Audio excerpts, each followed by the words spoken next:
नमस्कार दोस्तों, स्वागत है आप सभी का सॉफ्ट स्टडी यूट्यूब चैनल में। मैं हूं सौरभ और एक बार फिर से आपके साथ हूं एक और नई वीडियो को लेकर। तो दोस्तों, एमपीटेट वर्ग 3 की काउंसलिंग बहुत जल्द स्टार्ट होने वाली है और इसके संबंध में इसके महत्वपूर्ण दिशा निर्देश जारी कर दिए गए हैं। जैसा कि आप देख पा रहे हैं स्क्रीन पर, प्राथमिक शिक्षक पात्रता परीक्षा में अर्ह पाए गए आवेदकों के काउंसलिंग के लिए निर्देशिका। तो ये पूरी की पूरी निर्देशिका है। इसके संबंध में एक वीडियो रात को ही अपलोड की गई थी, ठीक है। तो वहाँ पर अपडेट मैंने आपको दे दी थी कि ये जो है इसके संबंध में दिशा निर्देश जारी कर दिए गए हैं। इस वीडियो में हम डिटेल में बात करेंगे कि इस पूरी निर्देशिका के अंदर कौन कौन से निर्देश हैं जो यहाँ पर डीपीआई के द्वारा जारी किए गए हैं, ठीक है। तो देखिए, सबसे पहले बहुत जल्द एमपीटेट वर्ग 3 की काउंसलिंग स्टार्ट होगी, उसके संबंध में ये निर्देश ये आप पढ़ सकते हैं। ये इस परीक्षा के संबंध में लिखा हुआ है पूरा, ठीक है। ये इम्पोर्टेंट नहीं है। नीचे देखिए, यहाँ पर प्राथमिक शिक्षक के लिए पात्रता क्या होगी। अभी सब कुछ शुरुआत से पूरी प्रोसेस होगी। एक बार विज्ञप्ति जारी होगी जिसमें नंबर ऑफ़ वैकेंसी बताई जाएंगी, कितने नंबर ऑफ़ वैकेंसी हैं। फिर काउंसलिंग की प्रक्रिया स्टार्ट होगी जिसमें आपको आवेदन करना होगा। यदि आप इंटरेस्टेड हैं, आपने क्वालिफाई किया हुआ है, एमपीटेट वर्ग 3 का जो एग्ज़ाम हुआ था वो पात्रता थी, ठीक है। यदि आपने उसे क्वालिफाई किया हुआ है तो आप इसके लिए आवेदन कर पाएंगे, ठीक है। तो ये शैक्षणिक योग्यता यहाँ पर आप देख सकते हैं कौन कौन वर्ग 3 के लिए आवेदन कर सकता है। अब कौन कौन सी योग्यताएं हैं, तो देखिए, professional examination board Madhya Pradesh Bhopal के द्वारा आयोजित प्राथमिक शिक्षक की पात्रता जो परीक्षा थी, जो भी कैंडिडेट जिन्होंने क्वालिफाई किया हुआ है, जो उत्तीर्ण है, ठीक है, वो आवेदन कर सकते हैं। ये एक आपकी पात्रता होगी। इसके अलावा ट्वेल्थ 50% मार्क्स के साथ प्लस क्या होना चाहिए, डीएड की यदि आपके पास में है, डिप्लोमा है, तभी आप इसमें आवेदन कर पाएंगे, ठीक है। इसके अलावा यहाँ ग्रेजुएशन प्लस बीएड वालों के लिए भी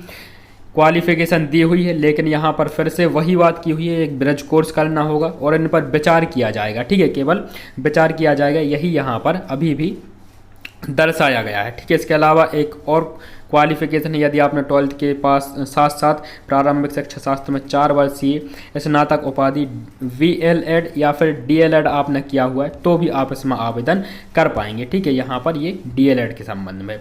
तो देखिए, 12th प्लस BEd वाले आवेदन कर सकते हैं, 12th प्लस DED वाले आवेदन कर सकते हैं, और यहाँ पर ग्रेजुएशन प्लस BEd वाले और कौन यहाँ पर 4 वर्ष की जिनके पास उपाधि डिप्लोमा है वो भी यहाँ पर क्या कर पाएंगे, आवेदन कर पाएंगे, ठीक है।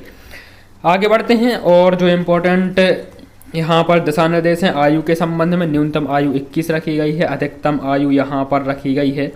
पुरुष आवेदक अनारक्षित के लिए 43 वर्ष, महिला आवेदक के लिए यहाँ पर 48 वर्ष और SC ST OBC के कैंडिडेट्स के लिए यहाँ पर 48 वर्ष एज लिमिट रखी गई है, ठीक है। दिव्यांगों के लिए भी यहाँ पर एज लिमिट 48 वर्ष रखी गई है। इसके अलावा यहाँ पर रिलैक्सेशन भी कुछ प्रोवाइड कराया जाएगा, तो ये आप रिलैक्सेशन भी यहाँ पर देख सकते हैं। न्यूनतम आयु जो काउंट होगी 1/1/2022 के आधार पर यहाँ पर न्यूनतम और अधिकतम आयु आपकी क्या की जाएगी, काउंट की जाएगी, ठीक है। आरक्षण इस प्रकार से दिया गया है, महिलाओं के लिए 50% है, भूतपूर्व सैनिकों के लिए 10% आरक्षण इसमें होगा, ठीक है।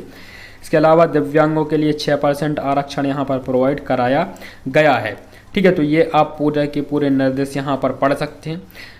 जो फीस होगी, जो आवेदन शुल्क होगा, वो यहाँ पर 200 रुपये अनारक्षित कैंडिडेट के लिए होगा और 150 रुपये SC ST और OBC कैंडिडेट के लिए, और दिव्यांग साथ ही साथ यहाँ पर और अदर के लिए, ठीक है, 150 रुपये होगा और अनरिजर्व के लिए 200 रुपये यहाँ पर पे आपको करने होंगे, ठीक है।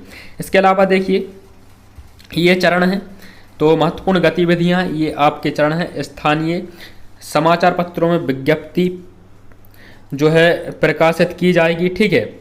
इसके अलावा इसके बाद में जो सेकंड प्रोसेस है, MP ऑनलाइन पोर्टल पर क्या करने होंगे, यहाँ पर अधिनियम तथा निर्देशों को अपलोड करना।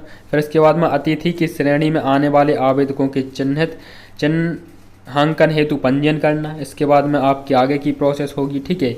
ये सभी आपकी प्रोसेस होंगी, सभी को किसी दूसरी वीडियो में डिटेल से समझेगी। डॉक्यूमेंट्स की भी यहाँ पर इंफॉर्मेशन दी गई है, कौन कौन से डॉक्यूमेंट्स आपको लगेंगे। तो जन्म तिथि के प्रमाणीकरण हेतु 10वीं की अंक सूची, 12वीं की अंक सूची, स्नातक उपाधि की अंक सूची, ठीक है। इसके बाद में आरक्षण का लाभ लेने के लिए अनुसूचित जाति जनजाति अन्य पिछड़ा वर्ग के लिए एवं आर्थिक रूप से कमजोर के लिए जो सर्टिफिकेट होता है, ठीक है, जाति प्रमाण पत्र, वो आपको यहाँ पर लगाना होगा। नवीन डिजिटल प्रमाण पत्र होना चाहिए रेड कलर का, ठीक है, जो डिजिटल प्रमाण पत्र होता है जो भी कलर का होता हो आपका, ठीक है। मध्य प्रदेश का स्थानीय निवासी प्रमाण पत्र होना चाहिए। अतिथि शिक्षक अनुभव से संबंधित समक्ष अधिकारी द्वारा जारी प्रमाण पत्र होना चाहिए यदि आप अतिथि शिक्षक का लाभ लेना चाहते हैं। बीएड की अंक सूची सभी सेमेस्टर की, डीएलएड की अंक सूची समस्त सेमेस्टर अथवा समस्त वर्षों की आपकी होनी चाहिए, ठीक है। जो भी आपकी डीएड डीएलएड या फिर बीएड की जो भी आपकी अंक सूची है समस्त सेमेस्टर की आपको क्या करनी होगी, होनी चाहिए, वो अपलोड करनी पड़ेगी, ठीक है। आयु छूट संबंधी प्रमाण पत्र समक्ष अधिकारी द्वारा लागू किया गया। यदि आप आयु में छूट प्राप्त करना चाहते हैं तो उसका भी प्रमाण पत्र होना चाहिए यदि आप ओवर एज हैं, ठीक है।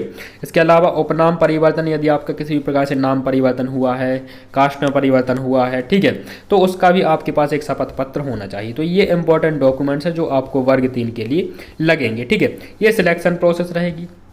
सिलेक्शन प्रोसेस तो आप समझ ही चुके होंगे, ठीक है। दस्तावेज सत्यापन की सूची अभ्यर्थियों द्वारा दस्तावेजों को अपलोड किया जाएगा। फिर इसके बाद में जिला स्तर पर अभिलेखों का सत्यापन किया जाएगा। सत्यापन उपरांत अंतिम चयन सूची का प्रकाशन किया जाएगा। अभ्यर्थी द्वारा शालाओं का विकल्प चयन करना और फिर नियुक्ति आदेश जारी करना, ये इसकी प्रोसेस होगी, ठीक है। तो ये दोस्तों वीडियो थी, कैसी लगी कमेंट बॉक्स में बताना है। वीडियो को लाइक करना है, शेयर करना है, चैनल पर नए हो तो सब्सक्राइब करना है। मैं मिलूंगा आपसे नेक्स्ट वीडियो में, तब तक के लिए नमस्कार, जय हिंद, वंदे मातरम, धन्यवाद।